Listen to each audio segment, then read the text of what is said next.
Tonight on Book TV, Stephen Smith argues that German philosopher Leo Strauss would have rejected contemporary neoconservative principles. Then, Encore Book Notes from 1993, Tom Wheeler uses Civil War leadership strategies to guide today's business leaders.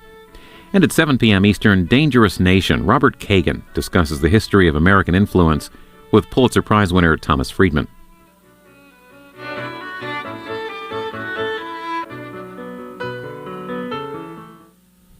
In his new book, Pirates of the Caribbean, Tariq Ali describes the rise of populist Latin American leaders. Next, he speaks about the Bush administration's policies toward Venezuela, at an event hosted by the Embassy of Venezuela in Washington, D.C. This is an hour and a half. Once again, welcome, and Ambassador Alvarez will give a few words introducing Mr. Tariq Ali.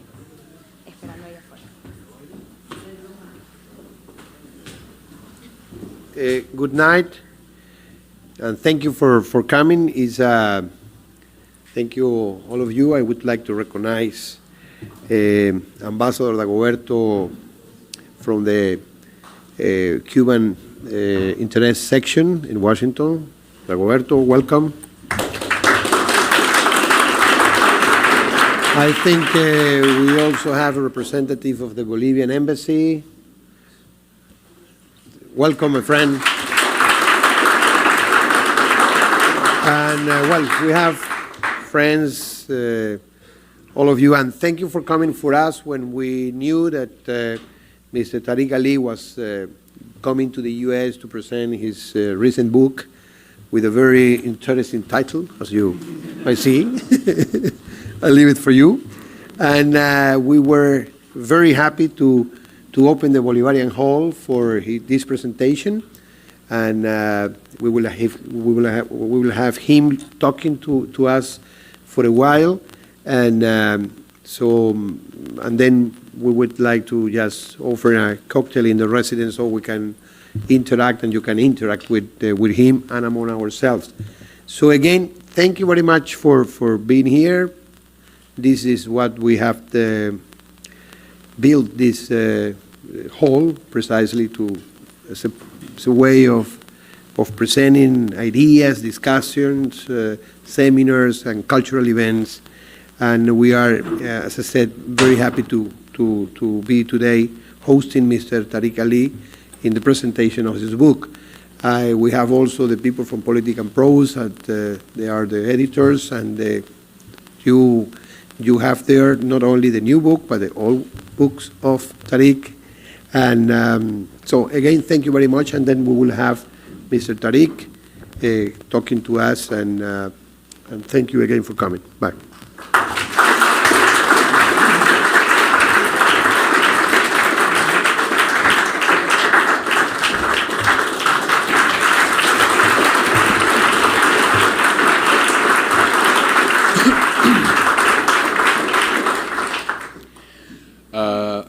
Ambassador, dear friends, I'm very happy to be here, especially in the Bolivarian Hall in the heart of Washington, which is always a good place for halls like this.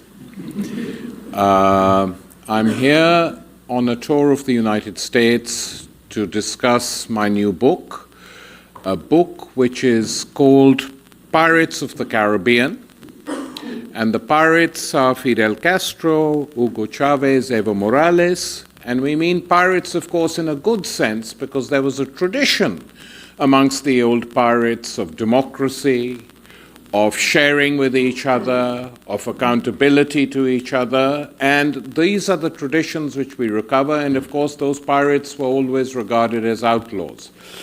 But the subtitle of this book, Axis of Hope, is in fact a more important title, because we were in a world where hope had virtually disappeared in the 90s. It seemed that nothing was possible, that nothing could be done, that the Washington consensus of neoliberal economics, buttressed by its set of international institutions, could not be challenged. And then suddenly, a whole wave of social movements erupted in Latin America. And it's these movements that I partially write about and explain how the Bolivarians in Venezuela didn't drop out of a clear blue sky. There had been clouds. It wasn't just a thunderbolt. And that these clouds had been growing for some time, that there had been storms.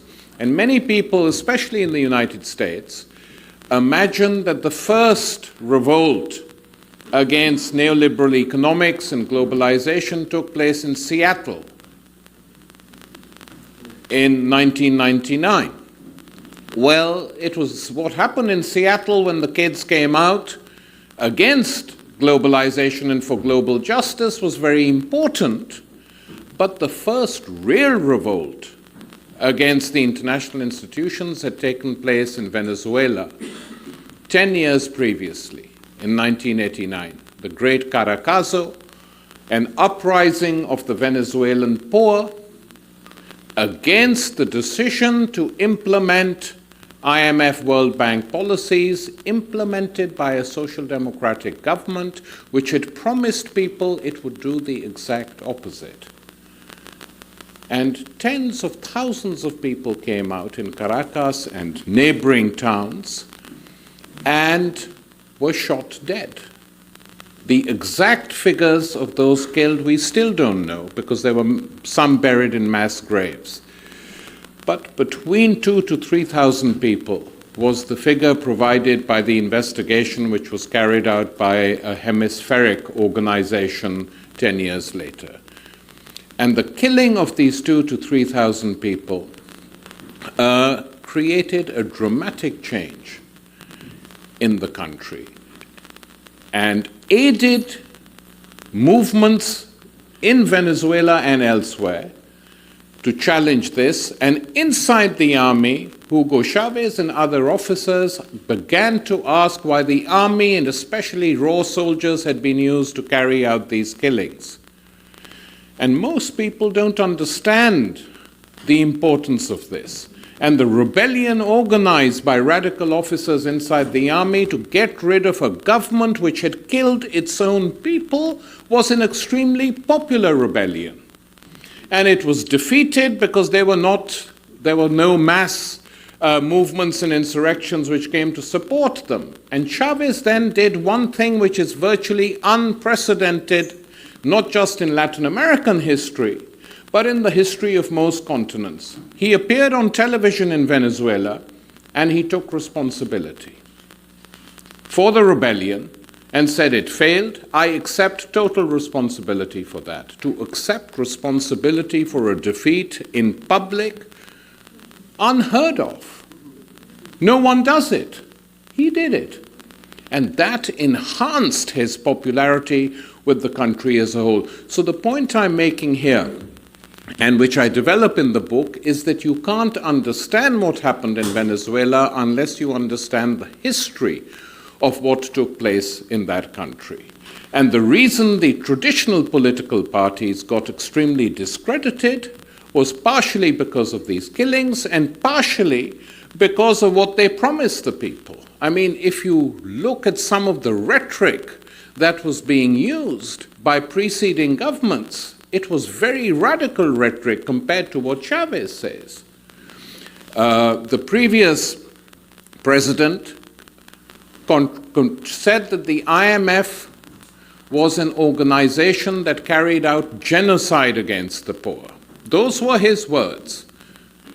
And then they were incapable, totally incapable, of doing anything about it, and they capitulated to the organizations. That is what produced these currents.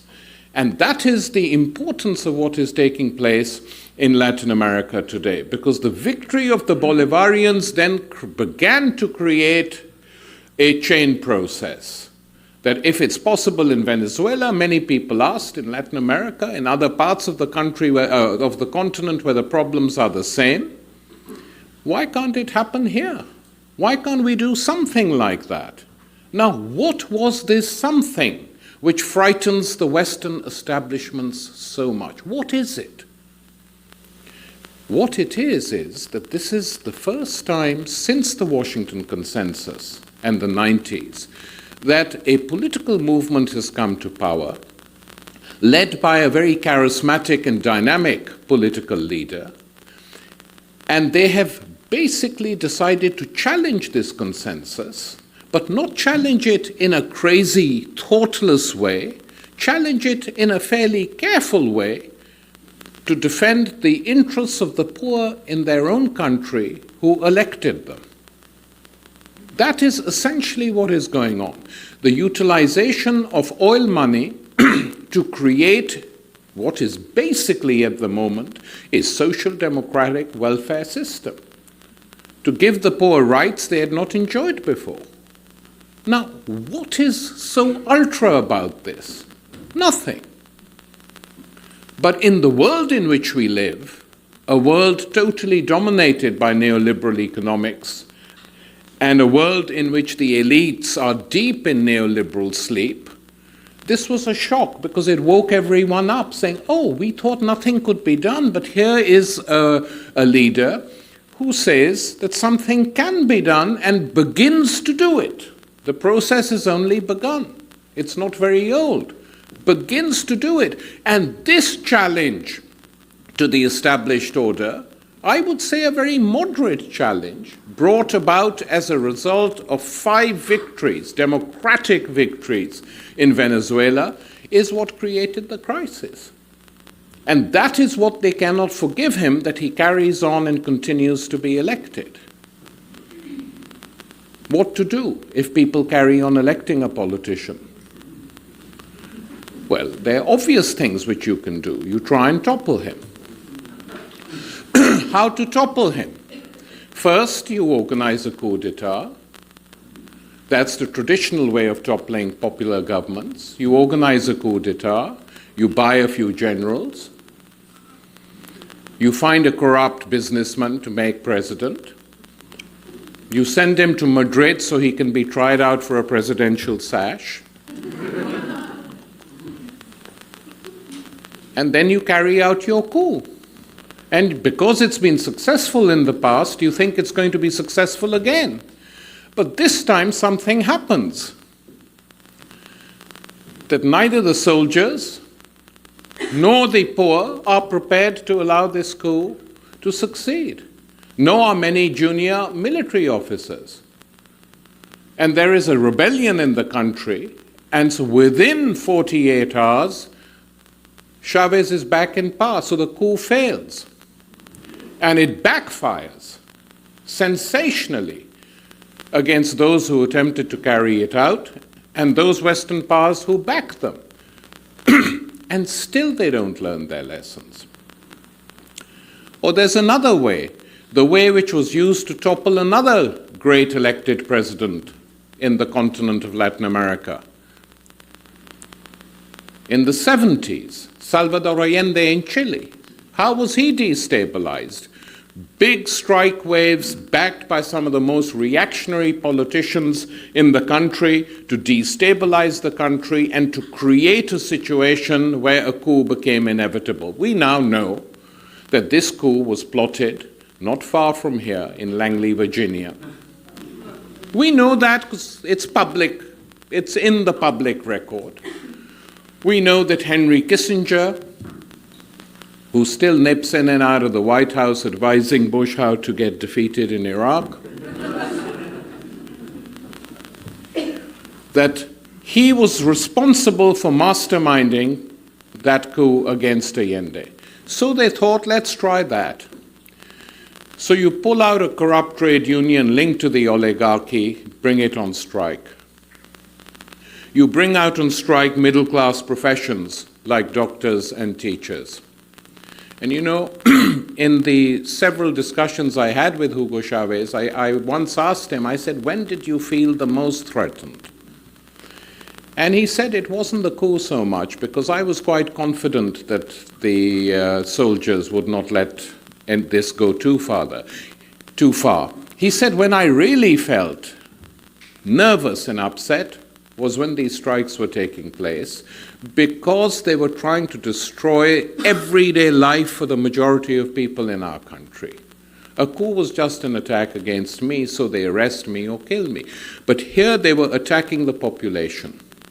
And I was extremely nervous that if they succeeded in that, then we might have problems. And he said, when I went into the slums and began to talk to the people, then my confidence soared. And he said something to me, which I put on the back of this book because it was incredibly moving, about how much lift he got from talking to poor, really poverty-stricken woman in the barrios. And he said, Chavez, come up with me, I want to show you something. So he said, he went up to her house and she said, look, here's my family. 8 people were sitting in this small room. She said, we are cooking with the legs of my bed because there's no fuel because of the strikes.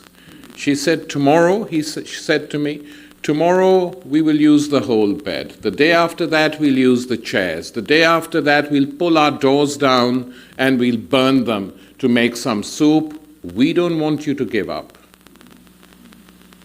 And he said many other people said similar things to him. And this gave him an enormous boost.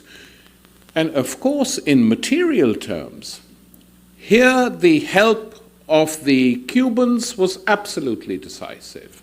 Because when this happened, help came from Cuba in the shape of the only help this small island of 12 million people can give, which is to help with the human capital that they have created. And this human capital that they have created is doctors and teachers and social helpers who came in tens of thousands to help Venezuela. And when they first arrived in Venezuela, the newspapers of the oligarchy and the television stations of Cisneros said, these are not really doctors coming to help you, they're terrorists. I remember reading this with my own eyes, and I said, how can they be so stupid? Because these doctors are going to be treating poor people in Venezuela.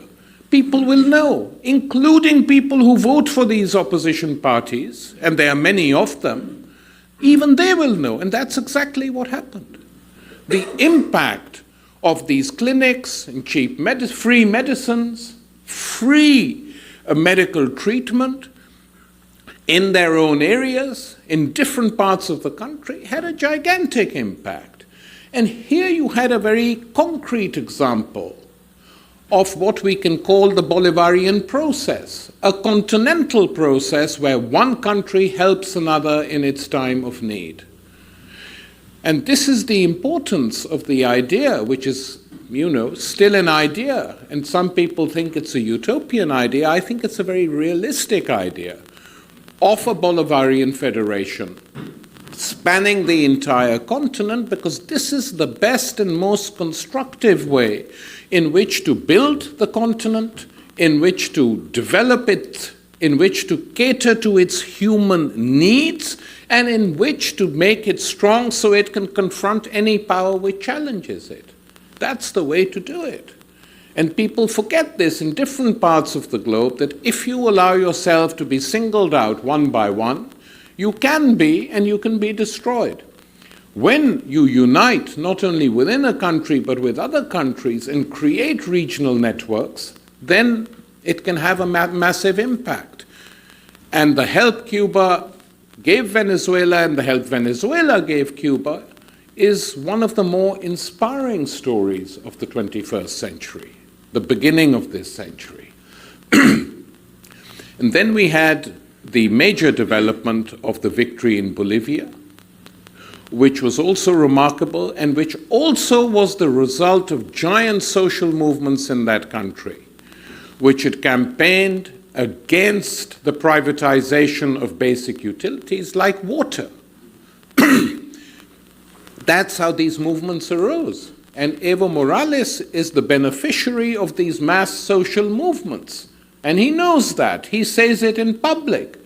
But it's interesting that the first thing the newly elected president of Bolivia did was to fly to Havana. So I always said to people that Evo Morales' victory in Bolivia is the nicest possible revenge Che Guevara could ever have had. because it's without violence, it's a victory in a democratic election, and Che's 78th birthday was recently celebrated in Bolivia. So it's wonderful when these things happen. But the fact that he chose to fly to Havana and on his way back stopped over in Caracas, that's what made people feel that a big continental movement is possible. Now, these movements never go up. They sometimes go up, they sometimes come down. So Peru didn't happen, but Mexico could have happened. And all the information we now have, which has been accumulated by independent media people, some even very professional journalists working for the right-wing media, what do they tell us? That the Mexican elections once again were stolen by a corrupt state, which did not wish to see López Obrador elected. Why? Because they said it's not that his domestic program was that radical, but it offered some things to the poor. And in terms of foreign policy, they were extremely worried that Mexico would become an ally of Venezuela and Bolivia and Cuba, and that would then represent a very big shift if Mexico went even halfway in that direction on a continental scale, which is, of course, true. And Jorge Castaneda, the former foreign minister of Mexico, wrote an article in Foreign Affairs pleading with the United States not to allow this to happen. Well, I don't think the United States needed to do too much because the Mexican oligarchy is very expert in stealing elections. They did it several years ago. And when Cardenas was denied the election, and everyone knew he had won, and it's the same business again. But you can do it once and get away with it. You do it twice and people begin to get very angry. And the third time, people might not wait for an election. That's the danger if you constantly go on offending the people in that way. And if you look at the news which comes out of Mexico, Oaxaca, one of the largest native cities in Mexico, I used to go to that country a lot, and I used to say, it's the only city in Latin America I've been to where the indigenous people, you see them smiling a lot, because it's their city, more or less. But there's been a virtual insurrection in Oaxaca when they tried to crush a teacher strike by force. In other parts of Mexico, there is great and growing anger. So this newly elected, so-called elected government is going to have a very rough time. I predict that. It's not going to be easy. And then the elections in Peru completely polarized in a crazy way by demonizing Chavez, and the whole campaign revolved around Chavez, saying if Humala wins, Peru will become part of Bolivia. I mean, it's absurdity. But that's the way they tried to frighten people. Now, the other part of this, which I want to talk about, is the following. Venezuela is a country which, as we know, has existed for a long time, but it's a country that was not so well known globally. Very few people talked about it, very few people knew about it. I knew a little bit about it because I had Venezuelan friends in the 60s and 70s. And we used to talk about exciting things going on there, which later turned out not to be so exciting, like the armed struggle groups, who, we used to dream were on the verge of taking power, but we later found out they were very remote from taking power. But never mind, some of us were knowledgeable about it. But by and large, on a world scale, it didn't have a very big impact. And certainly in the 80s and 90s, no. Then how is it that today Venezuela is a country which is known all over the world? That's a very interesting development. Everyone knows the name of this country, and everyone knows the name of its president. And this is not just true in North America and South America, where it's obviously known. I am now talking about the Arab world, which I also visit a lot, and I'm talking about the large continent of Asia, which I also visit a lot, and also parts of Africa. Now, why? Why? And the reason is obvious. This is the country which has dared to challenge the consensus, and it has given people hope all over the world. And I want to tell you a story. Some years ago, Al Jazeera, the television station which has been bombed more by the United States Air Force than any other television in history, bombed in Afghanistan, bombed in Iraq, its leading correspondent killed in Iraq, etc. But it survives, and is still watched by millions of people. They decided to do an interview with Hugo Chavez, so they sent one of their top journalists to Caracas. He did an interview for 1 hour. And Chavez, as you know, is normal with him, can talk for 1 hour without any problems. He probably thought it was a short interview, but it was quite a long interview for Al Jazeera. So they interviewed him for 1 hour, and because many people who watch them don't like reading subtitles, what they always do is put an Arab voice on it. So they put a very fine voice on it, and the result was electric. The guy who did the interview told me when I met him in Qatar, he said, "You can't imagine the response." I said, "Tell me." And he said, "Well, what happened? That program was watched by 36 million people in the Arab, throughout the region. We got more emails after that than any other program we have ever shown. And we get lots on Palestine, Iraq, but never like that." So I said, "How many?" He said, "We got tens of thousands of emails. We had to hire people in order to deal with it and reply to them." And I said, "What did they say? Were they hostile, sympathetic?" He said, no. 95, 96% were sympathetic. And in different ways, they all asked one question: when will the Arab world produce a Chavez? Now, it's an important question, this. Why? Because everyone in the Arab world knows what their governments are like. Secondly, they know that they have underneath their lands unlimited quantities of oil. And Chavez in his interview explained what Venezuela was doing in a modest way, using oil reserves to help the poor. And people, that point went home very deep, because they said, underneath our lands, there is enough oil to educate the entire Islamic world, free, and free university education, but why don't we do it? Why don't we do it?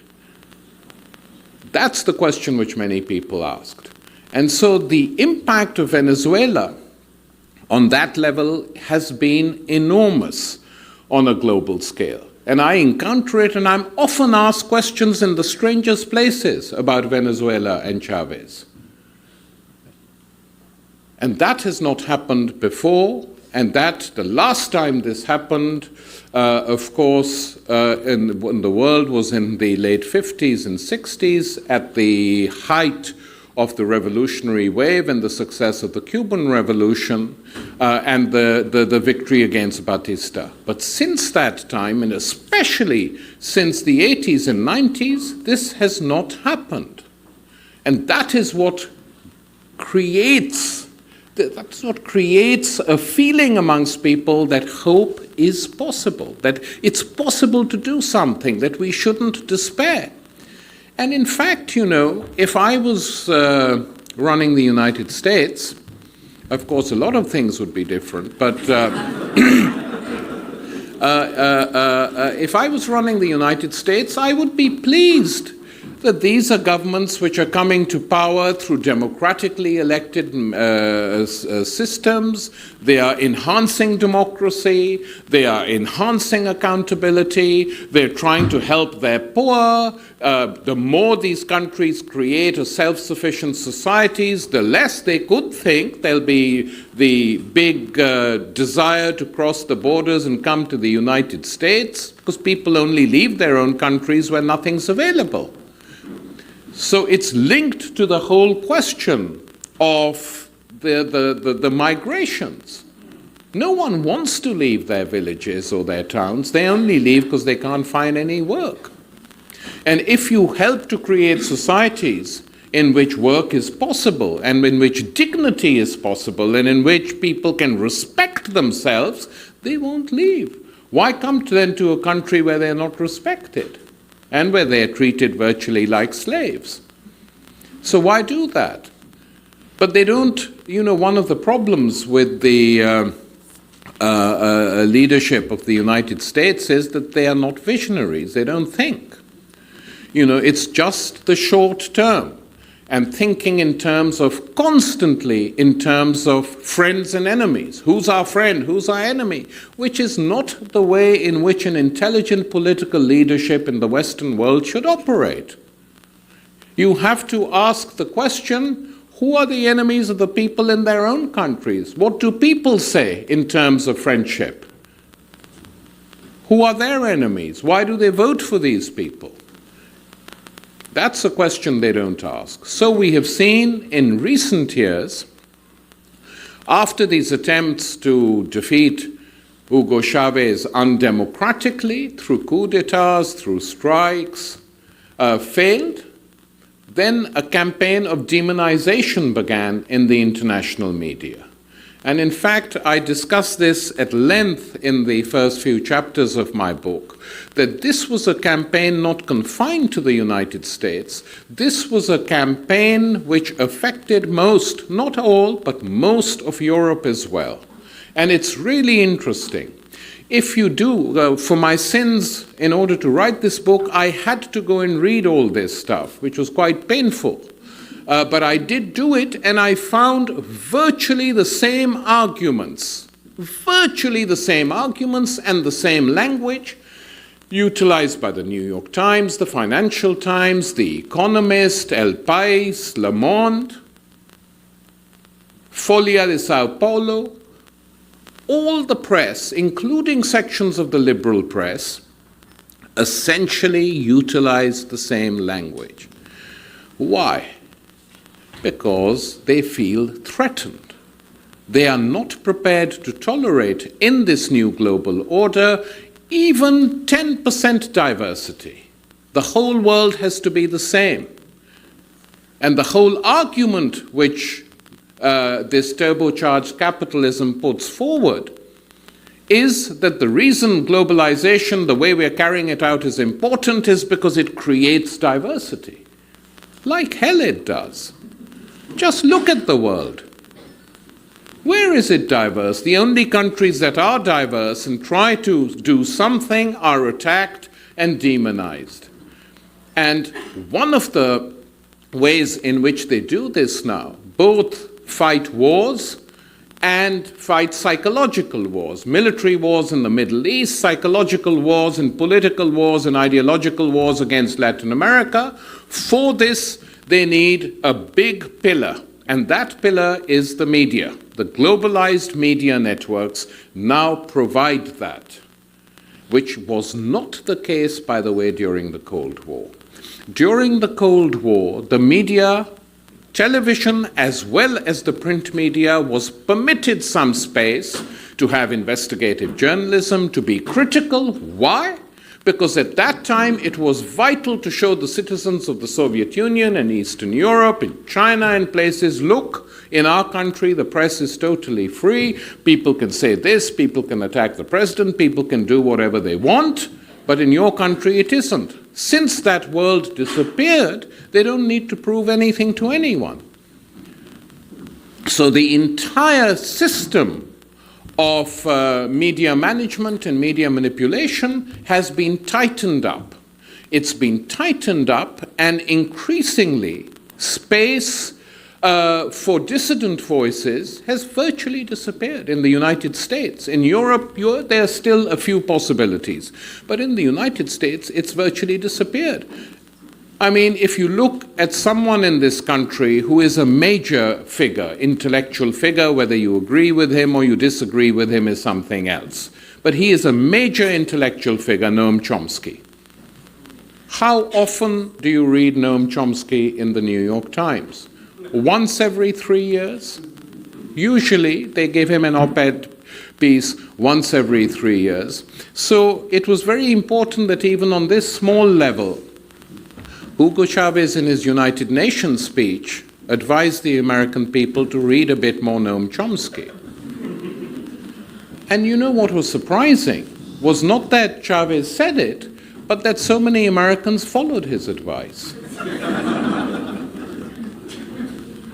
Because within 48 hours, Chomsky was top on the Amazon bestseller list, and within 2 weeks, he was number 5 on the New York Times bestseller list.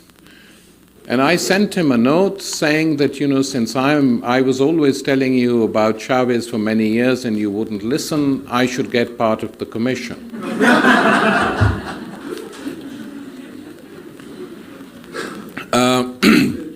But anyway, but that is also interesting. And what is interesting about that is here is a demonized leader who comes to the United Nations, makes a very sharply critical speech of the US administration, but at the same time, in that speech, shows that he has enormous respect for American citizens, especially those citizens who are critical of the administration, and helps to promote a book which would otherwise not have got this profile. And it's quite astonishing, but what it also reveals is a deep unease within American society itself. And this unease is the result of long wars and occupations which have been fought. Because, traditionally the American empire does not like directly occupying countries. It's different from the European empires of the 20th and 19th and 20th centuries. The United States does not like occupying countries directly. They prefer to use their supporters in those countries to do the dirty work for them. And normally it works. And it still works in large parts of the world. So politically, psychologically, and in terms of their own history, they're no good at occupying countries. They don't know what to do once they've occupied them. And that creates problems, because the old empires had a plan. When the British or the French or the Germans, even the Italians, when they occupied a country, they had some sort of a plan of what they were going to do to that country and how long they were going to stay. The United States doesn't have that. And so the occupation of Iraq has now turned out to be a complete and total disaster for them. And they know it. The irony is that the principal opposition to this war, as far as the establishment is concerned, comes from the Pentagon, not from the political class. It's absolutely true. The same is true in Britain, where another country which is part of the occupation, where recently the Commander-in-Chief of the British Army, General Sir Mark Dannatt, made an extremely sharp critique of the government, said this war has gone wrong, the people don't want us there, and we have to get out as soon as possible. Of course, it took them 24 hours to give a spin on it and force him to change it, but the fact that he had said it in itself was very significant. And it's no secret here that the Pentagon, the Joint Chiefs have been trying to get rid of Rumsfeld for the last 2 or 3 years. The only question now is whether he'll be got rid of before or after the midterm elections. But they will have to get rid of him if they're going to pull out and put someone else who carries out what the military want. Because this war has gone wrong in so many ways that it's painful to even describe it. the people of Iraq have lost nearly 750,000 people, citizens, since the occupation began. Massive figure. The country is in chaos. Anarchy rules. The social infrastructure has been destroyed. Nearly 1 million children don't go to school each day. And under the previous regime, whatever the problems of this regime were, and there were many, as I outlined in many of my writings, but this regime made sure that the state protected the social rights of its people. Everyone got an education. There were more educated women in Iraq than in any other Arab country. These women played a big role in education, in health, in virtually every level of society. All that has now been wiped out. And so the future of Iraq is very grim. But the future also of the soldiers who occupied it is very grim. Because many of them, as has been published, are having nervous breakdowns, are suffering from traumas, are beginning to describe, both American and British soldiers, of what they were forced to do by the situation that they confronted, killings of civilians, mass rapes of women, torture. And that affects the psyche of a person who carries it out when this person returns to his or her own society after the war. And we haven't yet seen the end of the repercussions of this war, and we will not see them probably fully for another 5 or 6 years, the effects in the United States. And on this subject, it is, for someone like me, I was surprised when I read that in the United States now, they have voted to legalize torture. Unbelievable. Unbelievable that they have done this with very little protest from the media, with very few demonstrations. But who are they going to be torturing? You know, we know that torture was widely taught in the School of the Americas and practiced in South America, not in the United States. Now they have legalized it so you can be tortured in the United States. And you know, you can have big debates then as to what constitutes torture. For Gonzales, unless 6 of your organs fail, you've not really been tortured properly. But for most people, torture starts at a very low level in any case. So these attacks on habeas corpus, on civil liberties, are incredible. And why are they doing it? Because the big boast after 9/11 of the president was, and this was a remark repeated endlessly in the media, by politicians, by editors, we must not allow these terrorists to change the way in which we live. But you have. You have. You live in a different way now because of all these laws that you've passed. So are we to say then that this is the victory of Osama bin Laden? That members of the Congress voted tamely to push through these laws? That's the question which people have to ask, and that is why there is unease in this country. People don't feel easy with themselves, and that is why they are interested in what is going on, or some people are interested in what is going on in the southern part of the American landmass. They are interested in it. That is why Chavez is demonized by the corporate media.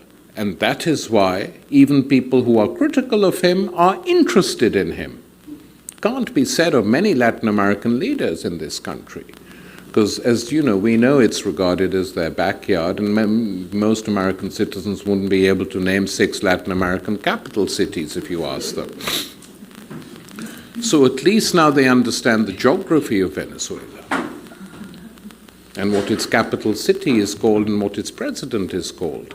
And that is a step forward. Now, how is this process going to develop? And I think one important point which has been stressed by many Latin American leaders is that it needs to be a continental process. When I was last in Havana last year, some senior members I met from the Politburos told me a very interesting story.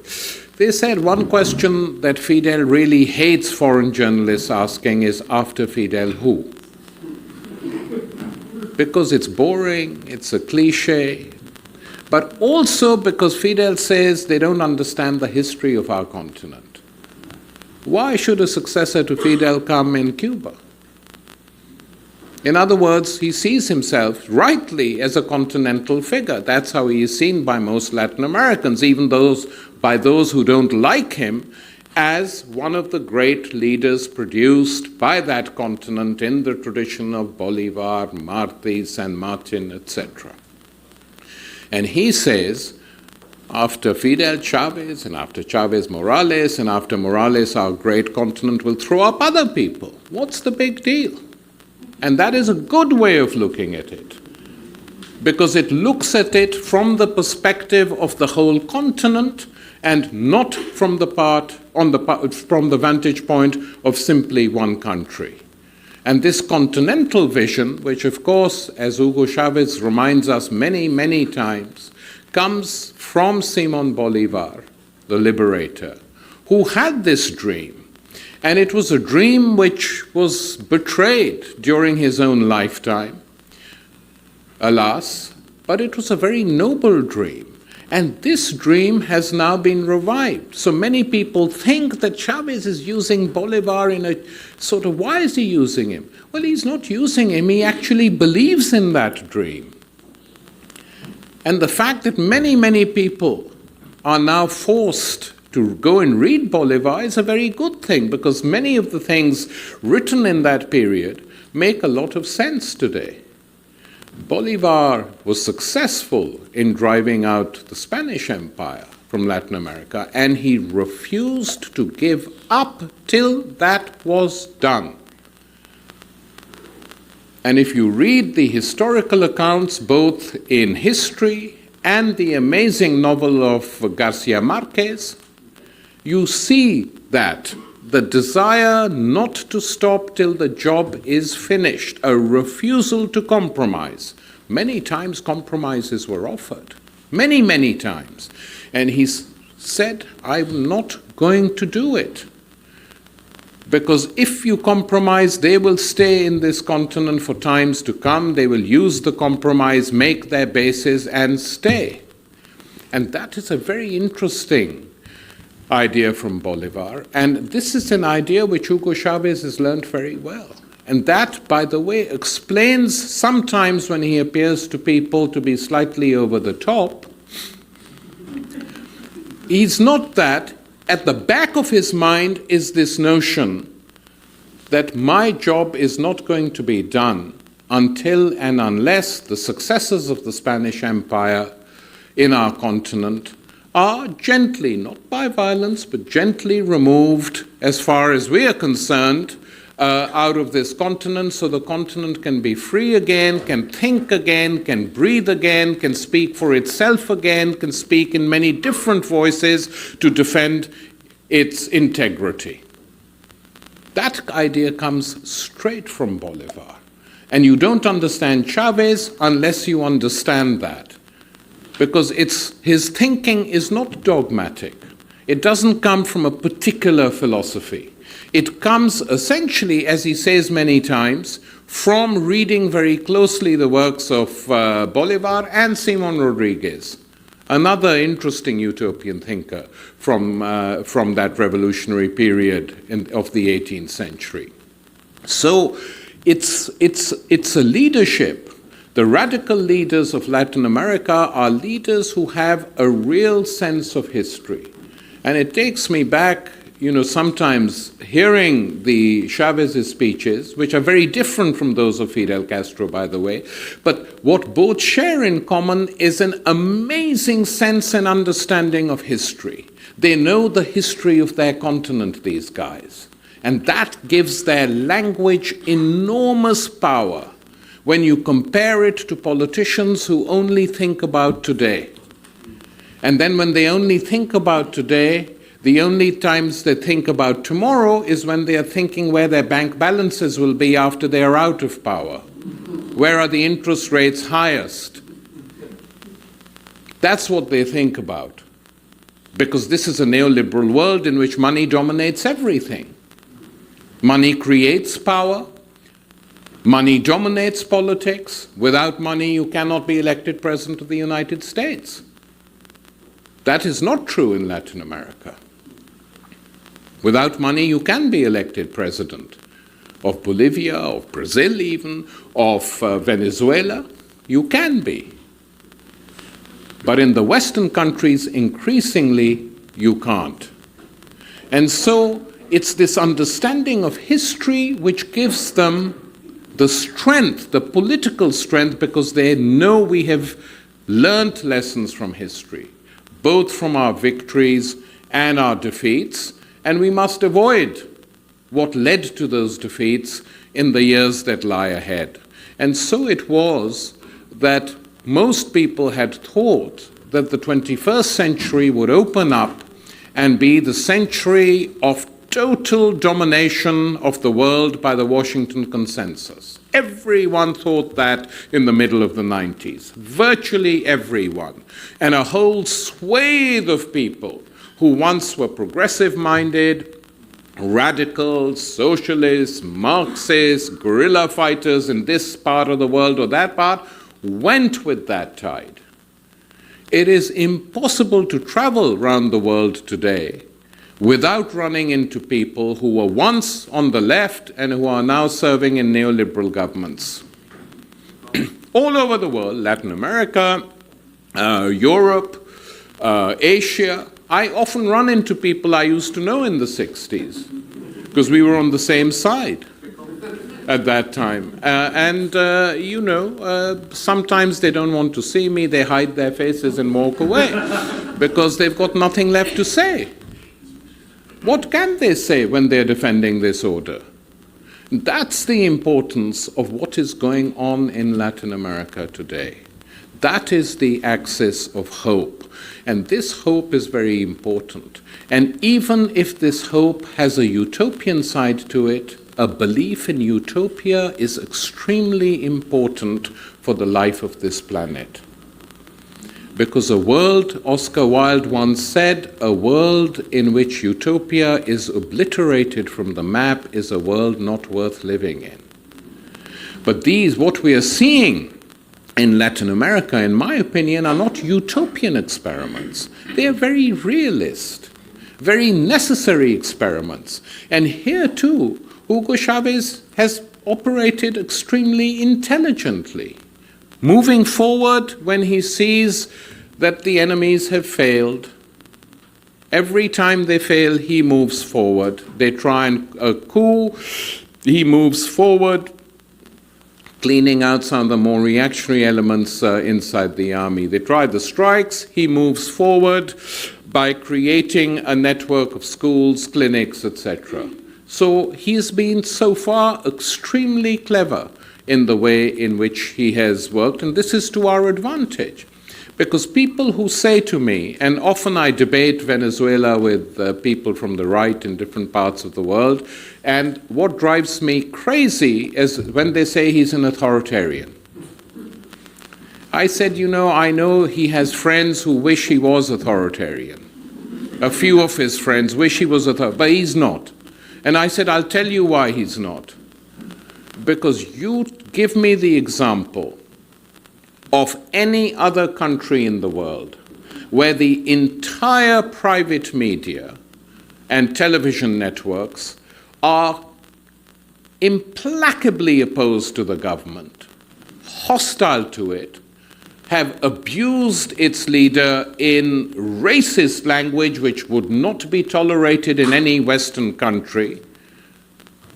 When Venevision referred on some stupid show referred to Chavez as a monkey, where even so-called progressive intellectuals in private say, supposedly progressive intellectuals in private say, never trust a Zambo.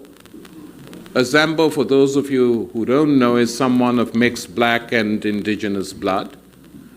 I said, in this country, all this has happened, and not a single newspaper has been seized or stopped, not a single television station has been stopped. And I said, I wish the press in the United States and in parts of Western Europe was as energetic against its government as the Venezuelan press is against its president. But it isn't. That's the irony of it, that you compare it to what is going on in the West, where the media is getting tighter and tighter, and in Venezuela, where there's constant hostility and opposition. And by the way, what that also demonstrates is that the media isn't as all-powerful as we sometimes think.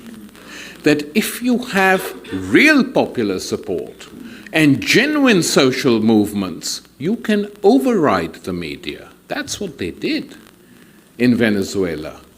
And that's what they will do in other parts of Latin America. And that's what could be done in parts of Europe, and of course, dare one say it, in the United States of America itself, where only a minority of people bother to vote. It can be done. Can be done. And when people begin to turn to self-help and set up their own independent media networks, as has happened in this country, they begin to get support. I tell everyone that Democracy Now! Is a show which is watched in all parts of the world. Even people can get it on the web, and here it's either watched or heard by over 2 million citizens each day. That's a big, big leap forward for the independent media networks. And the reason that happens is because what people can see on that program, they cannot see anywhere else. On virtually every major issue is reported. And even mainstream journalists who can't trust the television they watch often turn to Democracy Now! To see if there's a good story which maybe they could pick up if it's not too dangerous. That's what they do. So they start watching that as well.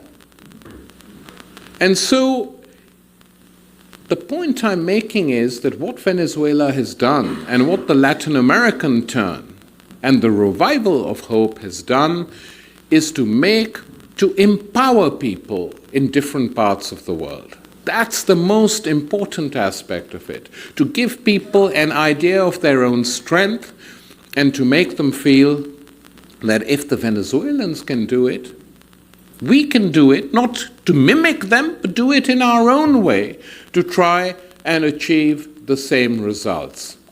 And of course, they would not feel this if they thought that Venezuela was a brutal dictatorship.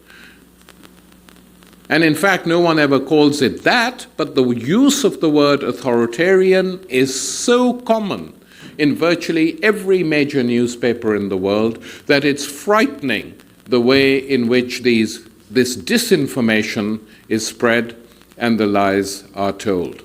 And so what I normally say is that, solidarity with the Venezuelans and the Bolivians and the Cubans and other movements developing in the continent, the Mexicans fighting for democracy, the Ecuadorians trying to change their own, that solidarity is all very important. One can't do without it.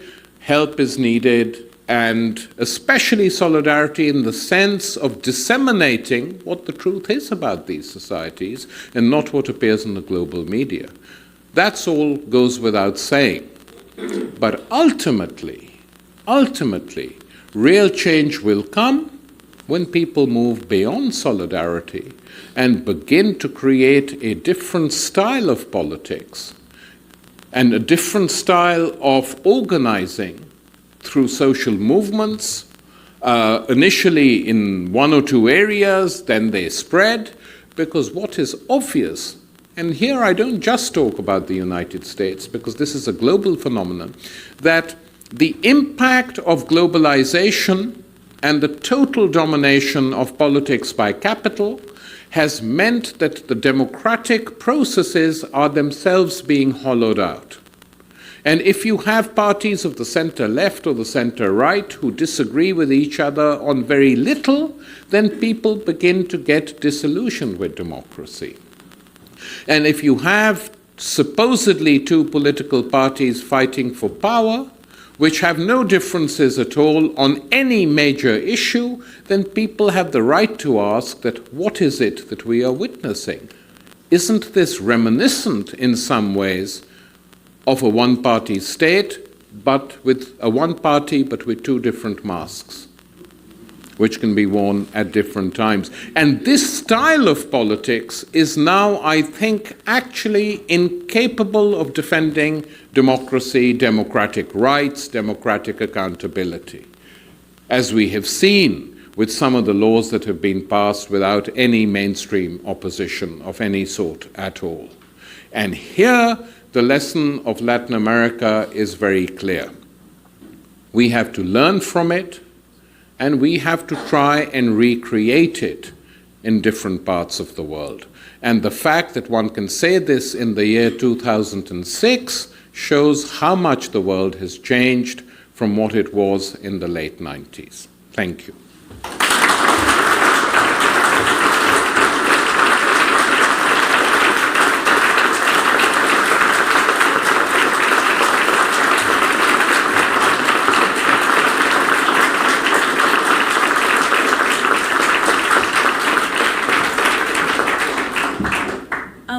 Now we can have some questions, and I'm going to ask of you a favor, which might be kind of funny, but if you can use this mic, when you ask the question, I'll pass it around. No, it's a television mic. It's not a mic that we will hear, but it'll help our cameras. Well, or I can, if you've got a mic, or I could repeat the question if you want. Can I urge you to, stick to questions, because if you start making speeches, we'll be here all night. Yeah. First of all, thanks for coming out. I feel like this is one of the few places in Washington, D.C. where left-wing people can be a little safe. Thanks so much for coming out. And I was wondering, you talk about solidarity and building in tandem with these movements going on all over the world and down in South America especially. And as a veteran of the 60s and the Vietnam Solidarity Campaign, I'm actually quite curious on what you have to say about steps towards that, especially because we've also experienced a seismic shift over the summer with the immigrant rights movement. The first time May Day was celebrated in this country. I'm interested to hear your thoughts on what you have to say about it. Well, look, we're in a very different period from the 60s and 70s. The 60s and 70s were periods, you could say it was an epoch of, we were still in an epoch of revolutionary change. The triumph of capital in the 1990s has been very profound. One shouldn't underestimate that. The victory of capital globally, the fact that private capital entered Eastern Europe, the Soviet Union was transformed, that the most dynamic capitalist country in the world today is China, which is the workshop of the world, more or less. When 9/11 happens and American industry is incapable of producing enough flags in time to sell them, they go to China. And the Chinese factories produce these flags and ship them over. So that is the workshop of the world today, China. Now, what this means, and also if you look at the picture globally, you have the United States as the dominant imperial power, unchallenged militarily by anyone. No one can challenge it militarily. the weaponry it has, it could destroy the whole world. And people don't like to challenge it militarily either. That is the case. Its economy is weak, as we know, very heavily dependent on debt, and very closely interlinked now to the Far Eastern economies. They're very dependent on each other. There is a linkage. But in terms of political opposition, none of the big centers of global capital, neither the European Union, nor the Far Eastern sector, nor Russia, oppose the United States politically. They might secretly do something or the other or express, but publicly they go along with them in most things. That has been the case since the late 90s. The Iraq War brought about a tiny shift when the Germans and the French refused to support the war, and the Russians and the Chinese said, we are not going to support this particular adventure. And of course, they were proved right. But immediately after that, the French collaborated with the Americans in occupying Haiti, removing Aristide from power, an elected leader. The Germans voted, they were then on the Security Council, for the retrospective resolution justifying the occupation and accepting it. So there is no big political opposition coming. I would like to get your opinion on the opposition candidate, Manuel Rosales, in the next election in December in Venezuela, and also whose camp says that every time that Bush or Rice opens their mouth, Chavez goes up in the polls. Well, if that's what Rosales' camp has said, that is a bit worrying because it means they're getting more intelligent. But it's, you know, I mean, they were thinking of boycotting the election for ages because they were so demoralized. And they felt that the way to show that Chavez is an authoritarian is not to put up candidates against him, and then you can pretend, well, look, no one stood against him, he's not really elected. And then they realized this would be a very stupid thing to do because, you know, no one would take them too seriously. So, in fact, they decided to put up a candidate, which is good, fine, we will have a political battle. And we will see. But I think if that's what he's saying, asking Bush and Condi Rice not to interfere in Venezuelan politics, that's a small step forward. Because his predecessors, the politicians of the oligarchy in that country in the past, were constantly pleading with the United States to intervene. Sorry. Oh, that's okay. Hi, my question has to do with Iraq, actually, and Afghanistan. Because the United States and the CIA during the 60s, 70s with Hussein crushed the left, crushed labor movements, progressive movements, it's interesting, it seems that the objective anti-imperialist efforts are coming from more religious fundamental forces. And I'm curious how you see that playing out. You talked about the lack of a social vision, but with the objective anti-imperialist forces coming from these religious fundamentalist groups, because the left was crushed at the behest of the United States largely in many of these countries, in Afghanistan and in Iraq. How do you see that moving forward with your knowledge of how national liberation movements develop and that kind of thing? Thank you. Well, there is no single answer to this question because the movements which are fighting back against occupation are different in different parts of the world. In Afghanistan, the main opposition comes from former remnants of the Taliban. Backed by new supporters they have won over since the country was occupied, and there is very little actual information about the composition of the groups now fighting in Afghanistan, where the fighting is increasing. The United States, and certainly the puppet leader in Kabul, Hamid Karzai, alleges that the Pakistani government is giving support to these groups, which may or may not be true. I have no information on that. But it wouldn't totally surprise me if they were, because what's become very obvious that the NATO occupation of Afghanistan is yet another disaster. and they won't be able to stay there for too long. And so the Pakistani government could be thinking, we better get our act together because we might be needed again to go and take the country like we did in the 90s. So it's a messy situation in Afghanistan.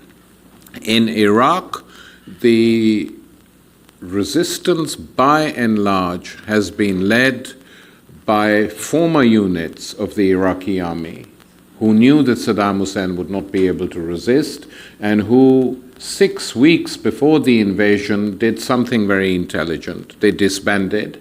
They built arms dumps, different parts of Iraq where their strength was, and they told soldiers and junior officers, you go back into these areas, take off your military uniform, and prepare to fight, because our leadership is not, it's incapable of fighting, but we have to defend our country. And they did it. That's how it started. Because if you look at it, the resistance was extremely effective 2 weeks after the occupation of Baghdad. It didn't take long for it to start, and if you compare that to the resistance in Europe against the Germans during the Second World War, it took 2 to 3 years to start in most of the European countries. In Iraq, it took 2 weeks because these units existed.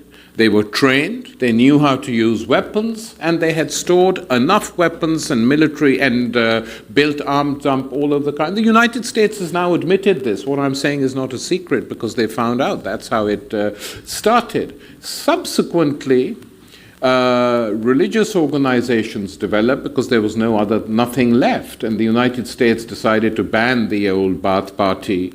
Most of the existing parties which were allowed to function were collaborating with them. So the opposition went to, in the hands of the dominant areas of middle Iraq, to the Sunni groups, the Association of Sunni Scholars, who are not extremists in that sense, they are pretty moderate in many of their statements, then joined in the resistance, and then you had a big upsurge amongst the poorer sections of the population who were led and influenced by the Shia group of Muqtada al-Sadr, and at one point it looked as he would link up with the other resistance, and if that had happened, the occupation would have ended a few years ago, but enormous pressure was put on him not to do it. But that situation is virtually at an end now, because as the United States is openly discussing the rapid phased withdrawal, that's being discussed by the Pentagon. There's no two ways about it. If you look at the New York Times every day, it's reported in different ways. If they do that, then I think it's the mess they've created in Iraq is so big that there is a danger. There's a danger anyway of a split taking place in the country in basically 3 regions emerging. The Kurdish region, which will be an Israeli-American protectorate like Jordan, middle Iraq, which will probably be led by former remnants of the army and the Sunnis, and the rest of the large bulk of the country will be under the control of the Shia groups and will make Iran the strongest regional player in that part of the world. This is ironically what the occupation of Iraq by the United States has led to. As far as the left in Iraq is concerned, it doesn't exist. The Iraqi Communist Party used to be the strongest party in that part of the world, but this is a party which collapsed a long time ago, largely due to repression from its rivals, and then made a big mistake to join the collaborationist regime, which it lost all credibility completely. So that is the situation there. But how these groups, different groups evolve, we don't know. They might evolve beyond all this. When they are forced to run these countries, then I think we will see some debates. For instance, the last presidential election which took place in Iran between Rafsanjani and Ahmadinejad, religion was never mentioned, because both were Muslims, both came from the same sort of dominant faction of clerics. No one discussed religion. What was discussed was the condition of the poor in Iran. And Ahmadinejad said, I will try and do something for the poor. And his big weapon in the election campaign was a special video which showed Rafsanjani, his opponent's lifestyle, and the wealth he had accrued while he had been in power. So, ironically, the last Iranian presidential election was the only recent election, compared to the West certainly, where class was discussed endlessly. In whose interest should Iran be run? And Rafsanjani hired a U.S. public relations agency which came and orchestrated his campaign. So he had, rah-rah girls wearing the hijab and dancing in the streets of Tehran, just mimicking how the West organizes its campaign, and it backfired. He didn't win. But the reason he didn't win was not because Ahmadinejad was a fanatical religion, it wasn't mentioned. It's because Ahmadinejad is known to be totally honest and incorruptible, which is a big thing in that world. And secondly, because he said, I will try and do something for the poor. Thirdly, probably because he built a statue of Bolivar in Tehran, but we shouldn't talk about that too much. Yes. Hi. First of all, thank you so much for this front page with a hell of fire there, and then a heaven with an angel, with a Cuban angel. There is this. It's very cool. So, in South America, we have tried democracy, revolutions, coup d'états. Democracy hasn't worked as a model, and we still have poverty and a lot of problems there. So now we have this new model, the access of hope. My question is very simple. What do you think in terms of how strong this new movement is, or how long it's gonna last? Because we are very optimistic, but actually the enemies or the opposition, even within South America, the opposition is very strong. Yeah. I think you're right. The opposition is very strong, and we shouldn't be complacent at all. The optimism comes from the fact that this has happened at all in a world where it was considered impossible. That's what makes us optimistic. Not that we might not suffer defeats in the years to come. We probably will. But the fact that this has happened once shows that it can happen again. But we shouldn't be that despondent. I think a lot will depend on what happens in Venezuela over the next 10 years, on what happens in Cuba over the next 10 years, how Bolivia develops. Bolivia is the country I feel the most nervous about, because the old apparatus is completely intact in Bolivia. And it's not easy to deal with this problem, but it is still there. Evo has won a remarkable victory. But this victory, in my opinion, in order to be institutionalized and to be strengthened, means that something has to be transformed in that country on every level. Slowly, but it has to be done. And if people there think that the way we will do it is by going very carefully, not offending anyone, it never works like that. You do that and your enemies come and take over. That's where the lesson of Chavez is very important. You state what you believe in, you pin your colors to the mast and you carry the flag and say, I'm going to try to do this. I might fail, but I am going to do it. And there is no third way, because we have seen this tragically in the Bolivian case, in the Brazilian case, where we had enormous hopes in Lula. And but if you follow the route of the IMF and the World Bank, you get infected by the disease. And the corruption which has made Lula unpopular is linked to that. Because that's what's made him unpopular. People are shocked at the degree of corruption. Not him personally, but the apparatus around him. It's upset people. That's why he didn't win the first round. He probably will win the second round, and I hope he changes. Because if he does this again, the left in Brazil will be out of action for at least 20 years. That's the problem. So there are no easy solutions, and I'm the last person to suggest easy solutions. We face enormous problems globally and on a continental scale in Latin America, and we have to be very hard-headed and realistic. There is nothing that can be done by just repeating parrot-like old slogans from the 60s or 70s. That is not going to take us anywhere. It might make us feel good, though I don't know why. But in any case, it's not going to move forward the process. We have to analyze each of these situations very carefully and see how to go forward, taking the people who've elected us and who are behind us with us. That's the important thing. I think we should take 2 more questions Okay. so we can move along. Sorry, the next time is Thank you for your talk. Now, the way it has been used by the opposition against Presidents Chavez and Morales, the term populist is meant as an insult, but is it really? Well, the word populism comes essentially from discussions in the 40s and 50s, and it was a critique which was usually then made by the orthodox left, not the right. And the reason the orthodox left used to make that critique of populist governments, especially like Perón and others, and Vargas in Brazil and Perón in Argentina, was to say that these are people who posit themselves on top of the masses, never allow them empower the masses, and never organize the working class.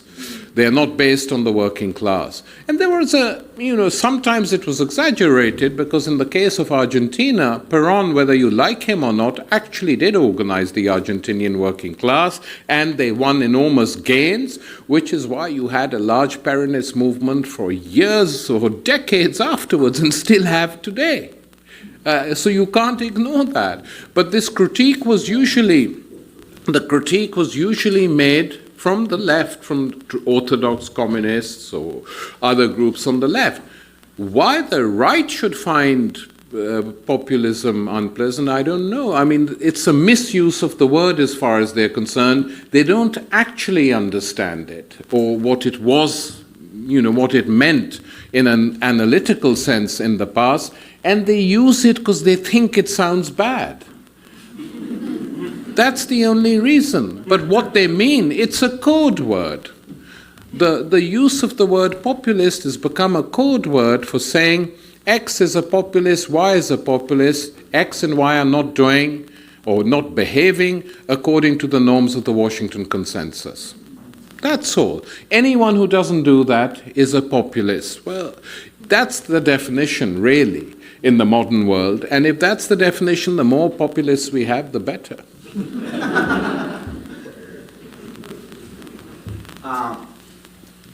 I would like to hear your perspective or comments about what's going on in the United Nations elections, and the fact that Venezuela is still with a bloc, really important bloc of countries, 77 to 80, right there, and talking about consensus. There's a lot of people talking about a consensus candidate. So. Well, look, my own feeling on this is very simple. Simple but not simplistic, which is that the United Nations has been controlled by the United States now for a very long time. If on most issues, the United States get their way. If you look at the following figures, you get an idea of how difficult it would be to get a General Assembly majority. There are 190 or 191 member states of the United Nations. In 121 of these states, there is a US military presence, according to the figures supplied regularly by the Department of Defense. You can check it on their website. Okay? Now, in that situation, to be perfectly frank, I'm a bit surprised that Venezuela has got 77 or 78 votes. I'm genuinely surprised that there are people representing these governments who feel angry enough with the United States to defy them in this way. But most countries, in the General Assembly are, at the mercy of the United States. The African countries, all the countries who are part of the Washington Consensus, it's very difficult for them to defy the United States. And, John Bolton, the U.S. representative on the Security Council, has been forced to do something which he never thought he would have to do, is to go and shake hands with all the African delegations.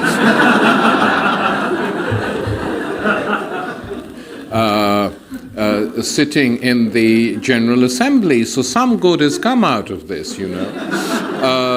But I was not at all surprised. I was astonished that Venezuela got so many votes, which is an enormous tribute to the people who were working there, and to Chavez, of course, who came and polarized the situation by referring to the smell of sulfur, which, by the way, most people, judging from the applause, most people seemed to like, because he says things which many people feel secretly but don't have the courage to say.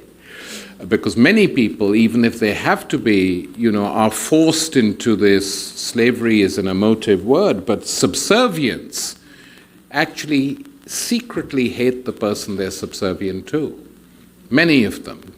And that, I think, partially explains the votes the Venezuelans have got. But I would not be at all depressed that if Venezuela is defeated, it would have been a miracle if we'd had a Venezuelan representative on the Security Council. And the reason the United States went out of its way to defeat this, or to try and defeat this attempt, is very easy to understand. It's not that the Venezuelan representative would have had a veto. No, he or she would have had a voice. And this voice would have been different from all the other voices on the Security Council. And they wanted to stop this voice being heard, because, as I've been talking for an hour today, diversity, pluralism is not part of the neoliberal agenda today.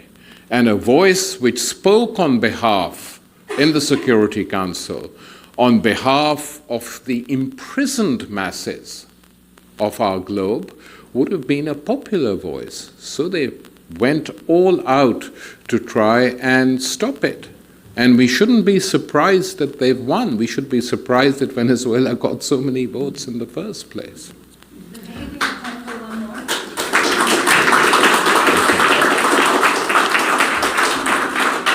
Good evening. My name is Monica, and I'm from Costa Rica. My question is actually regarding your title and the way you framed up your presentation, because I find it interesting that your conception of pirates from the memoirs and accounts that I've read, are led by this feeling of self-enrichment, and they probably operate with networks of solidarity in an ad hoc basis. And so extrapolating that metaphor to the political leaderships of Morales, Castro, and Chavez, I'm not sure if I actually agree with you that these solidarity networks that are being built up will last in the way that you're portraying them to be. Sorry, say the last thing again. I didn't quite understand your point. My point is that by following this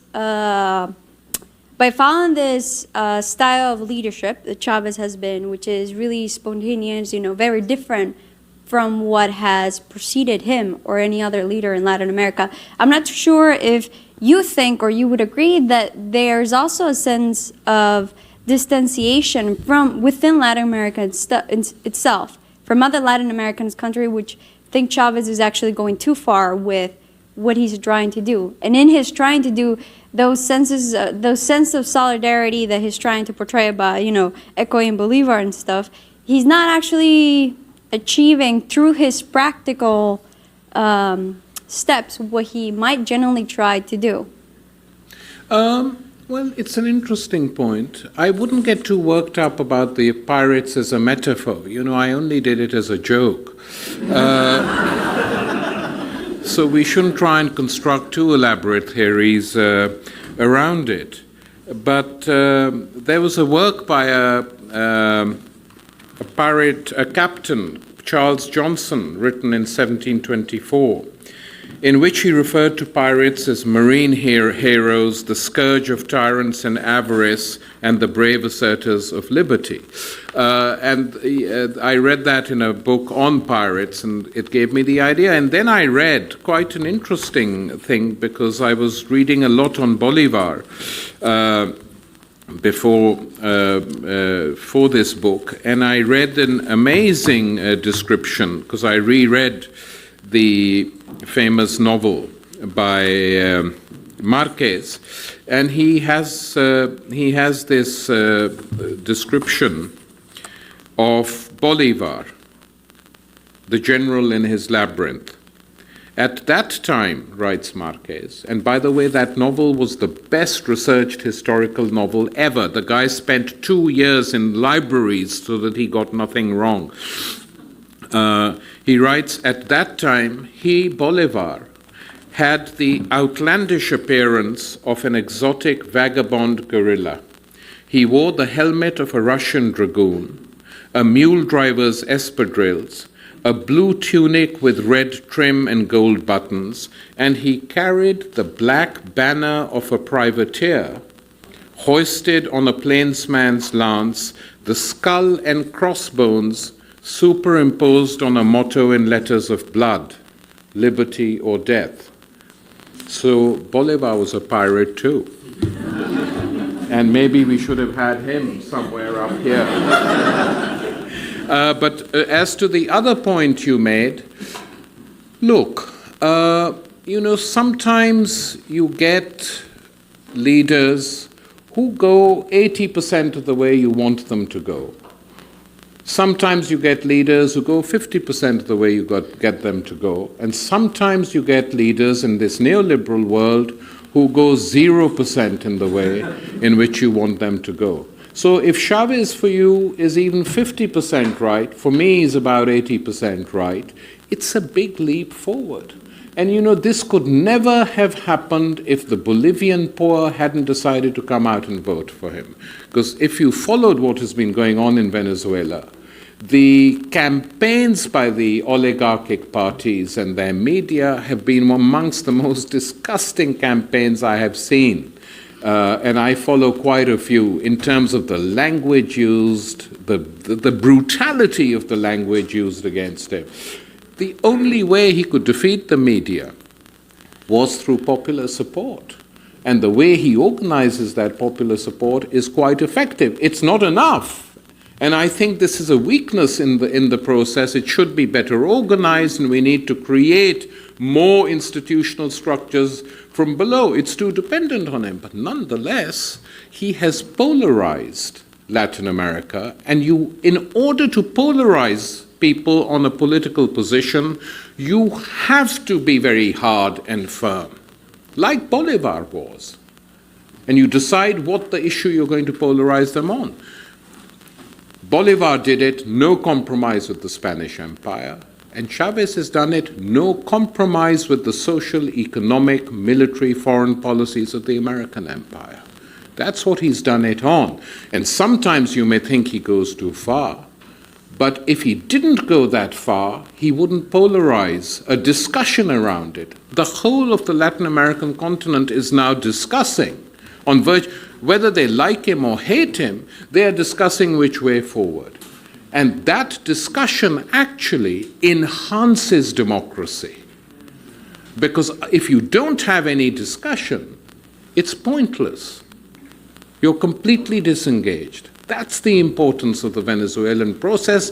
Even if you have disagreements with it, you must understand it. And of course, when you suddenly have a process which throws up a political leader who decides to take on this challenge in a world where these challenges are discouraged, stamped out, pushed back, it's an incredibly courageous thing to do. And, I think he will go down not just in South American history, but in global history as being the voice that was raised in the early years of the 21st century, which began to give people hope again. That's why I wrote this book, to make this case, because many people know it, but it's not articulated enough given what the media does. And this is an articulation of it. Thank you.